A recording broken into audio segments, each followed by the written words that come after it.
Okay. Welcome to our Facebook Live today with Dr. Judith Pence and her guest, Dr. Leslie Korn. We're here today to talk about how you can live resiliently.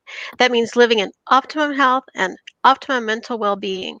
So we'll talk a little bit today about why food is medicine, why your kitchen is the go-to place for mental health. We'll travel a little bit vicariously to Mexico to find out about what Leslie's work there can tell us about our best practices for integrative health. And we'll travel a bit vicariously to India, which is where Dr. Judith Pence trekked for her book, Cleanse Your Body, Reveal Your Soul. That book comes out August 11th from Mango Publishing.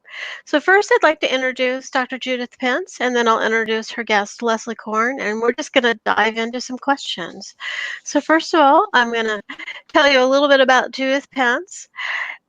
This tells a little bit about how she came to write her book. For too long, integrative medicine has hovered at the edges of mainstream Western medicine. But what integrative psychiatrist Dr. Judith Pence brings us in Cleanse Your Body, Reveal Your Soul is a map that shows us all how we may integrate practices into the core of our contemporary lives. She's got the science and she's got the soul. So she has practiced as a psychiatrist for about 28 years in Albuquerque, New Mexico. She's on the faculty at the University of New Mexico as assistant professor, or maybe I just read that you were promoted. Right. I'm in a special position now. Yes. Yeah, attending child, adolescent, and adult psychiatrist.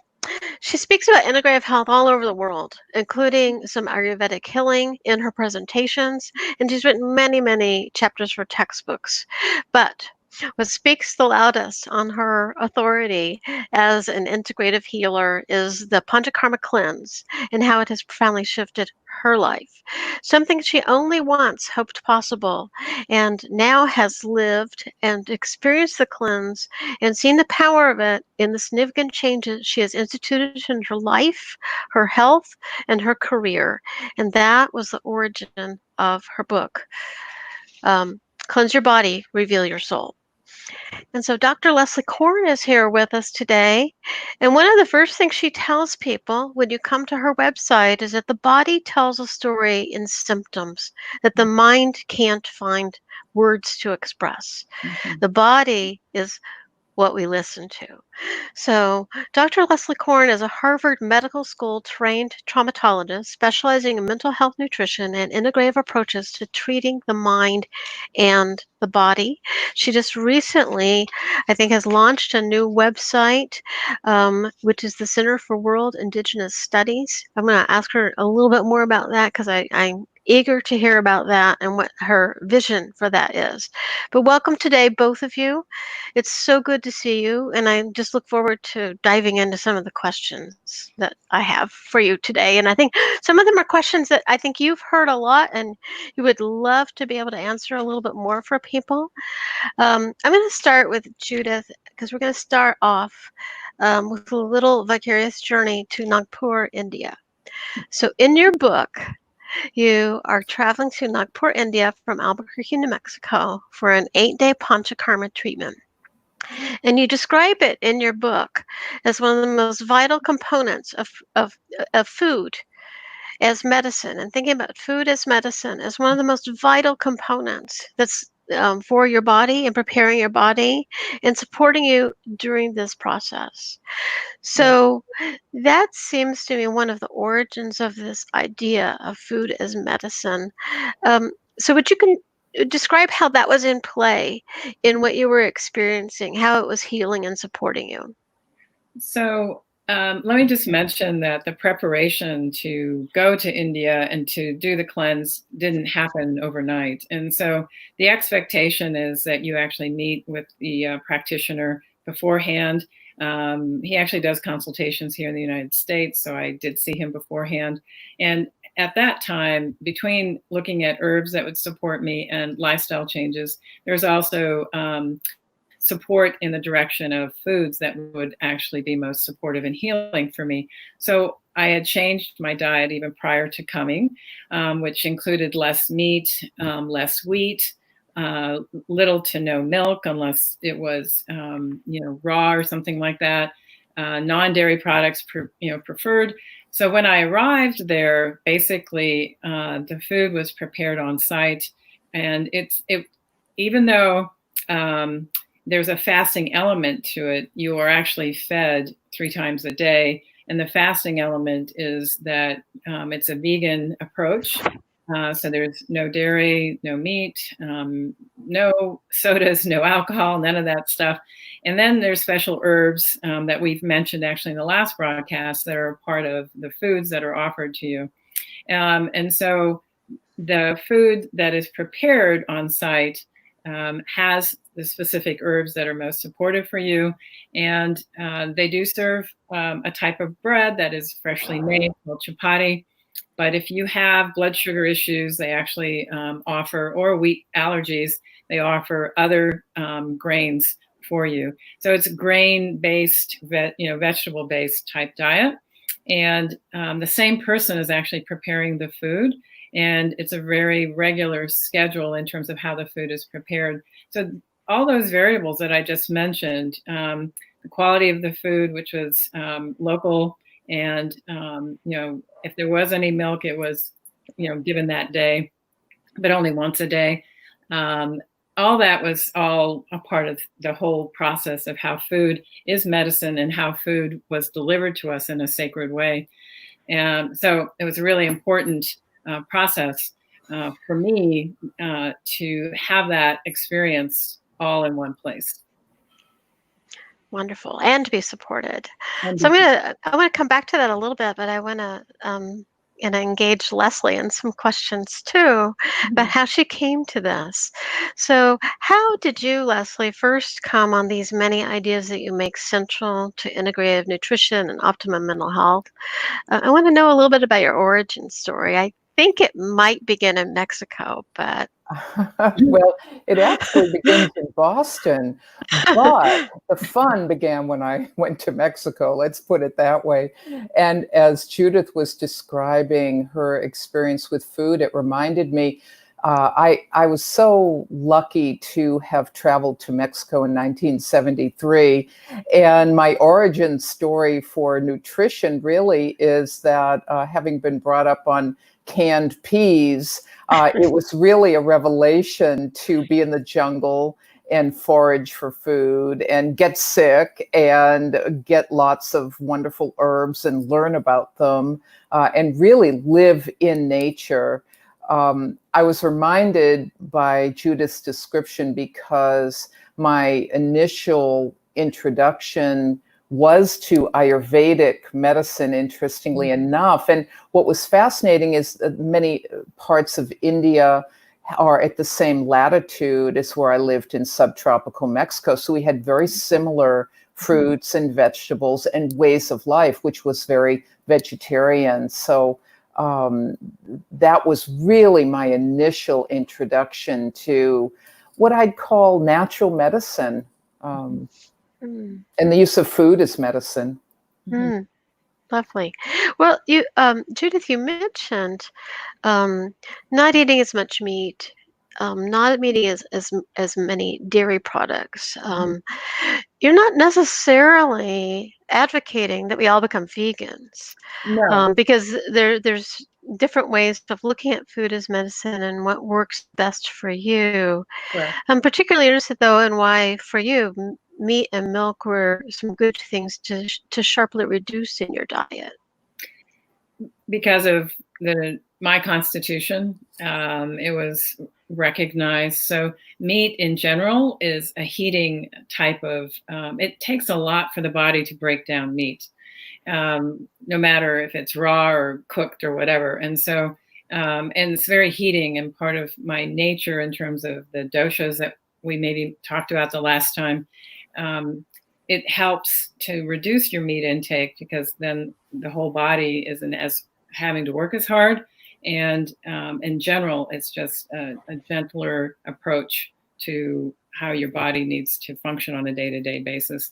The other challenge we have with meat in our culture is the quality and the source of the meat, how the animal was raised and how it was treated in terms of the slaughter. All those variables are actually really important if you do choose to eat meat. And so the closer to the source, and if it's done in a humane manner in terms of the care of the animal, how it is slaughtered, all those things are actually taken into account in many sacred traditions, including, when we talk about kosher or halal foods, it is that concept of how that animal was treated at the time of its death and supporting that process. And it changes the quality and the flavor and the intent of the food that comes into your being.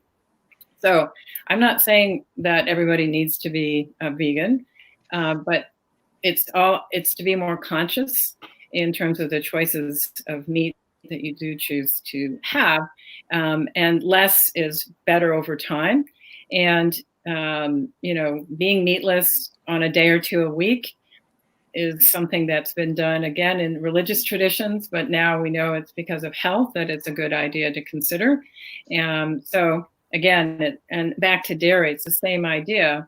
Is the animal treated humanely? Has it been exposed to antibiotics? All those factors create a different food at the end of the day. And we don't need to go into the energetics, but that's certainly partly what I'm implying here is how we treat that animal impacts us at the end.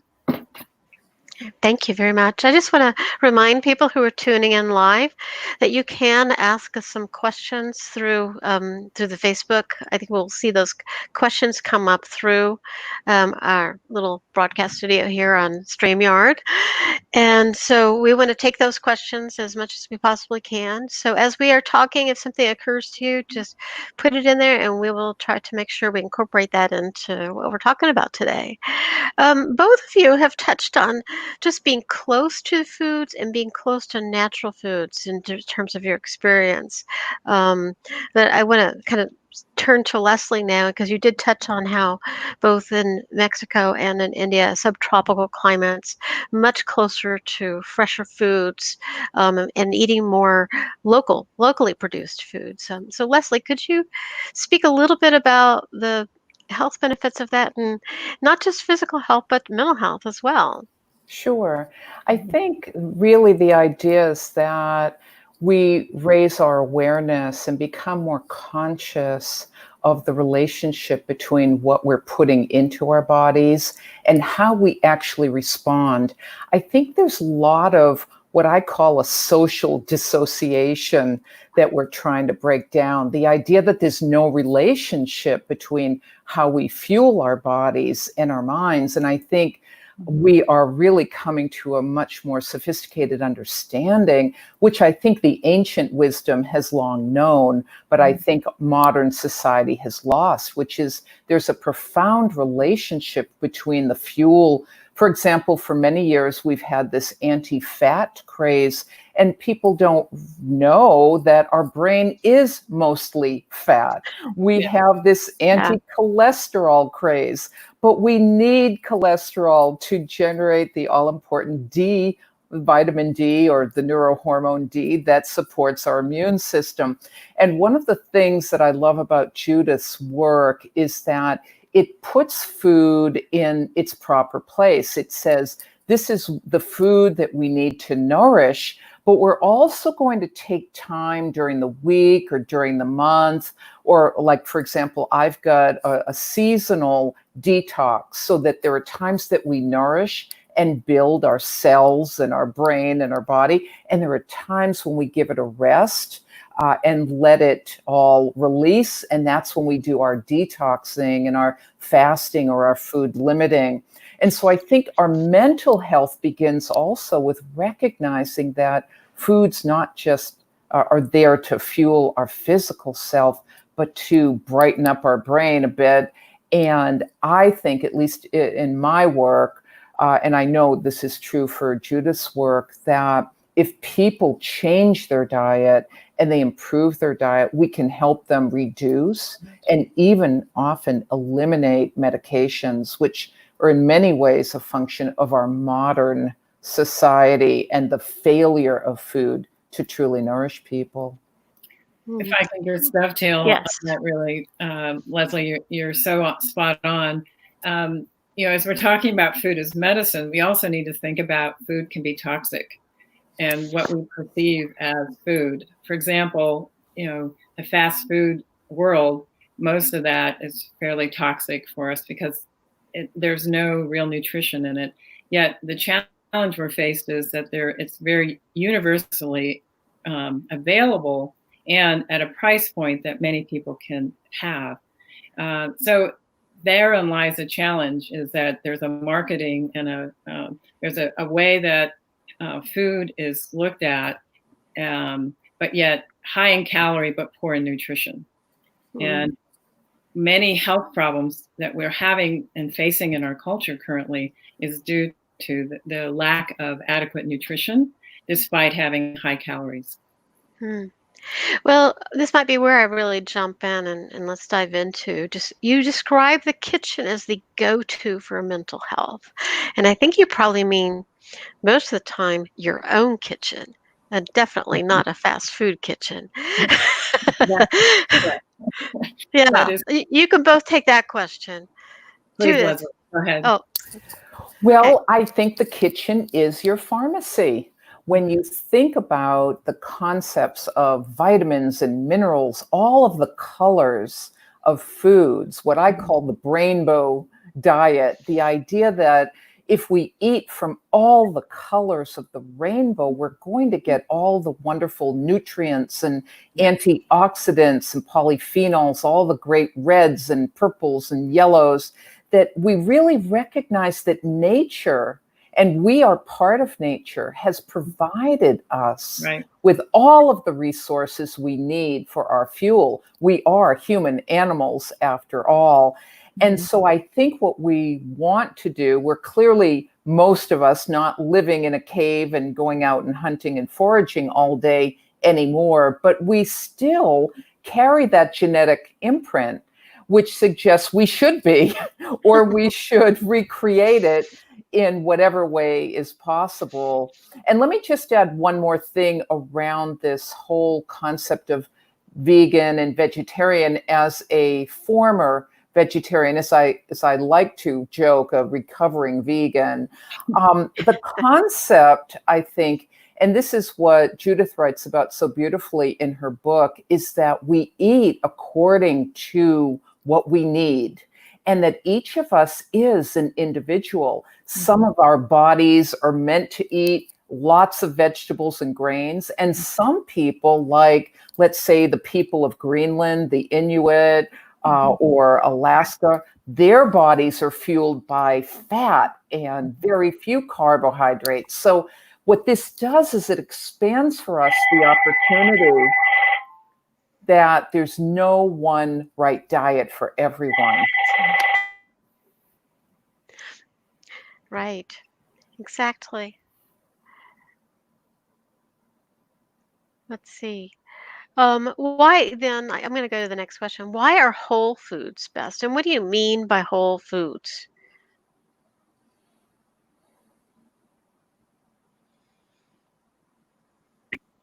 So whole foods, actually, as we were talking, I was thinking about this. I actually grew up with my parents being European in this country, and we grew up with a garden, and we actually raised and had our own cow on occasion, and that would be slaughtered at the end of the season for us, and and we would make our own bread, our own pizza dough, and our own noodles. And so our summers, our lives were actually very busy. We also had many acres of land, and we're able to have waterfowl and peacocks and chickens. So I grew up in a world where the food was very fresh, often, whether it was with my mother or my grandparents on my dad's side. And I also had a chance to visit my family in Europe, in France, at an early age, and I saw again they were living very close to the land. So I saw the value of whole foods. It was interesting, though, in my journey through medical school and training. due to the lack of time, my diet really went south. I mean, not south, but just very poor. And I noticed, more and more challenges with my health, and began to gradually make changes. But it didn't always make the connection that the donut and the coffee that I was having at 10 o'clock was creating other problems for me. And so it also is a sign of, and though it's changing a little bit in medical school, the lack of information about the quality of nutrition and how it impacts you, no matter what your age is. So it's really important to recognize that the food that you put on the table, the closer it is to its source in its wholeness, helps to support everybody in the family.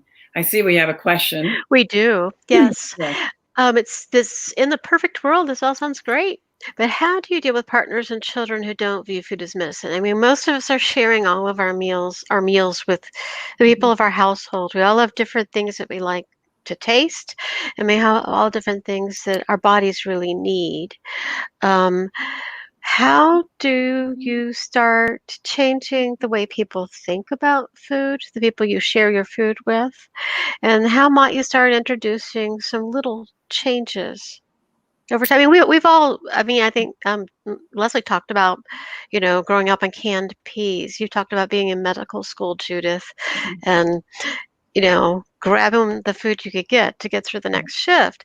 So we all have experienced not eating great food, and we've all experienced eating really superb, tasty, delicious food. Mm-hmm.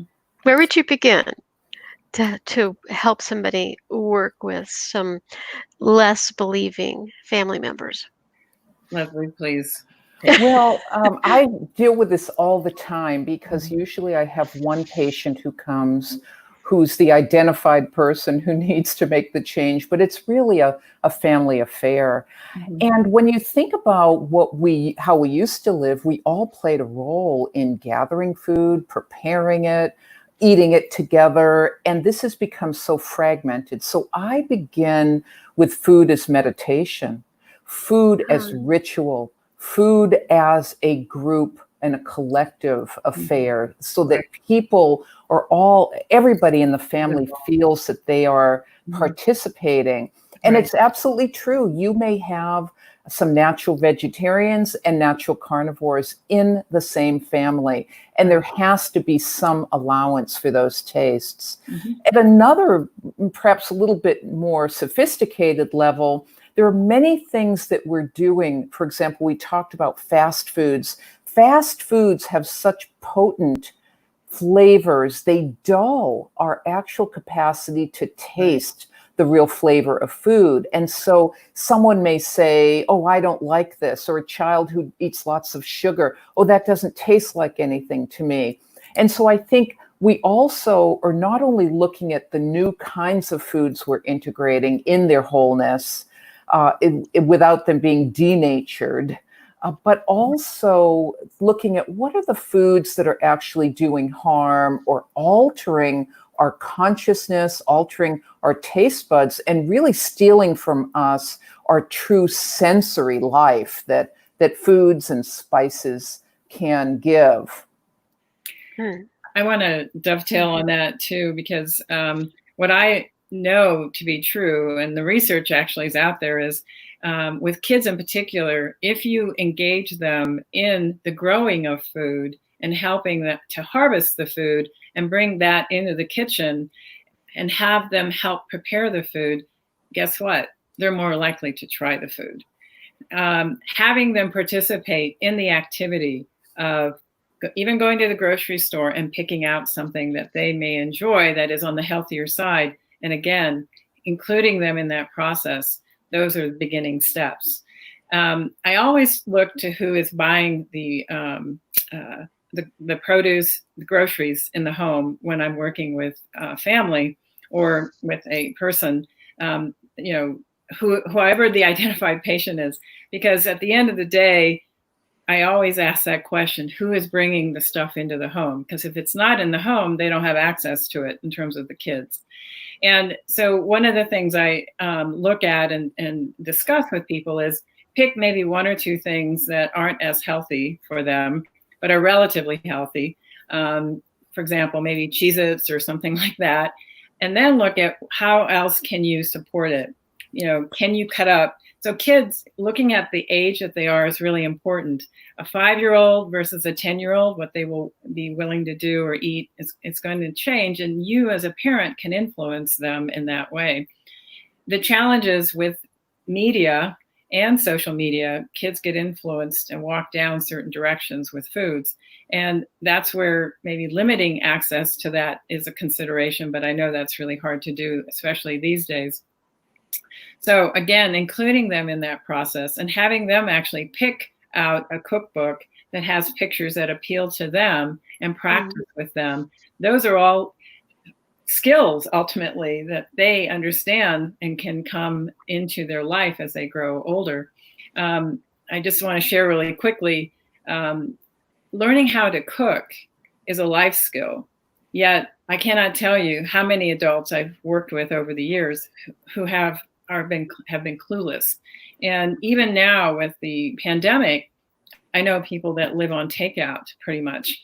And here is an opportunity. And I know many people have actually been able to step back and actually take an interest in cooking in a way that's been very supportive and healthy. And so there's another opportunity there, to support. So I see that there's another question here. Yeah. Before I have one real quick one before we take that one, which is about like this idea of whole foods. I mean, in a lot of ways, whole foods don't even have to be cooked. I mean, it was as simple as my daughter came in last night and she had our first tomatoes from our garden in her hand.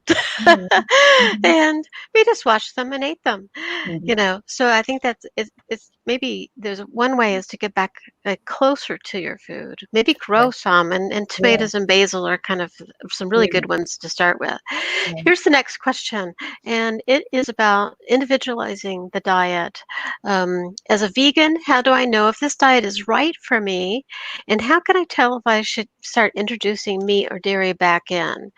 So you might take the practicality of that question, but then I'm curious as to really how we are listening to our bodies so we know when we need to make a change, whether we're vegan, vegetarian, or pescatarian, which is probably what I am. Yeah. So, vegan. How can you tell if that diet is right for you?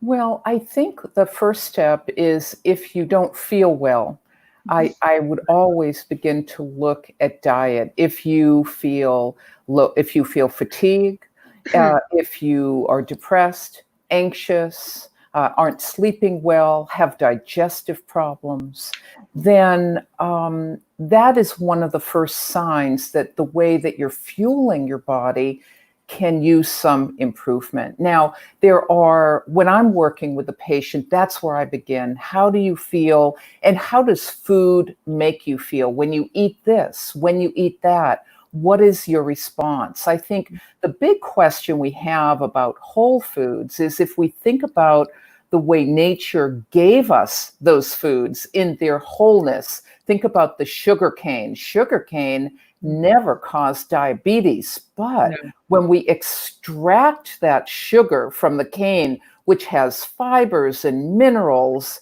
and all kinds of vitamins, then the sugar itself becomes poisonous. And so what we're doing is we're thinking about what are the whole foods that best nourish me. Now, after we ask ourselves introspectively this question of how do I feel and how does the food that I'm eating make me feel, there are scientific methods. It's really based in our genetics. It's not. There is a science to it. And in general, those of us who evolved genetically in the colder climates do better with higher fat, moderate meat, and low carbs, because that's what we need to fuel that genetic engine. This is why vegetarianism evolved in India, a hot tropical climate. And then we've got really a spectrum of need, from the Inuit to the vegetarian, the carnivore to the vegetarian. That's why keto can be great for some, but not others.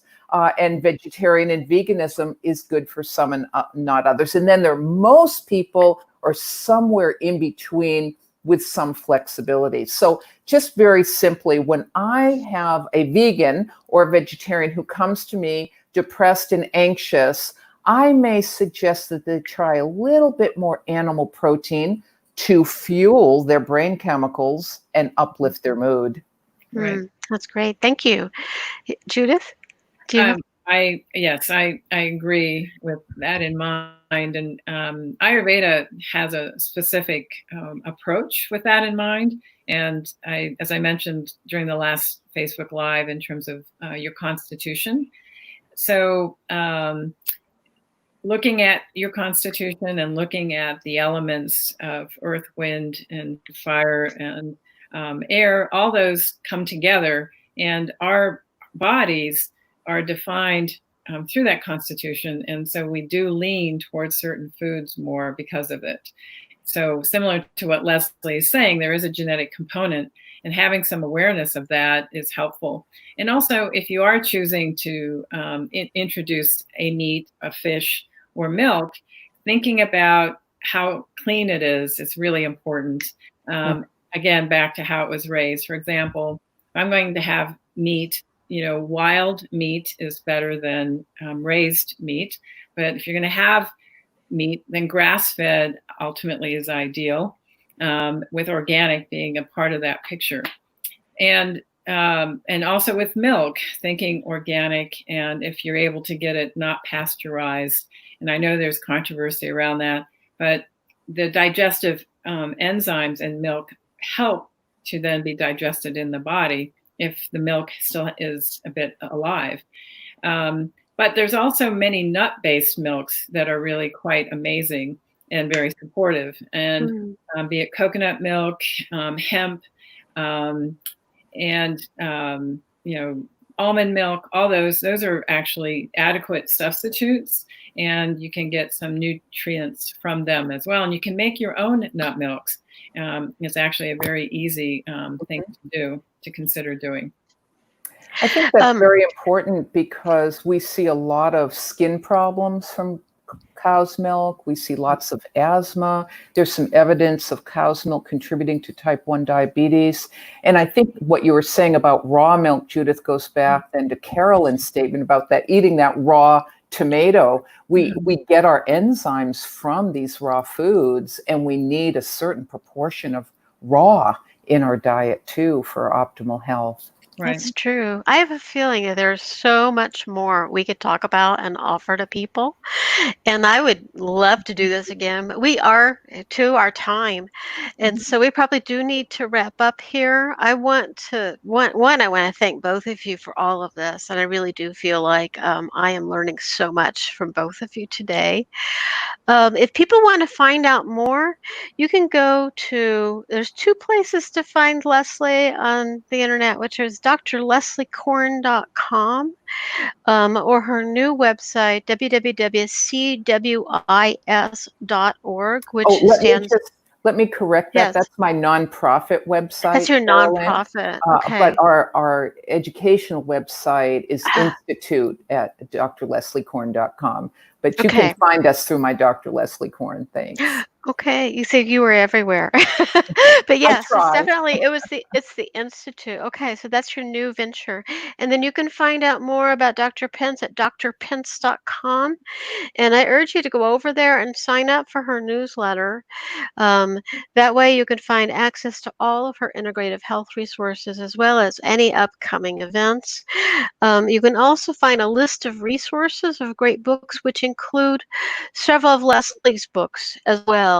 And Leslie has a bunch of resources on her site too. So please go over there, get on their mailing lists, and follow them on social media.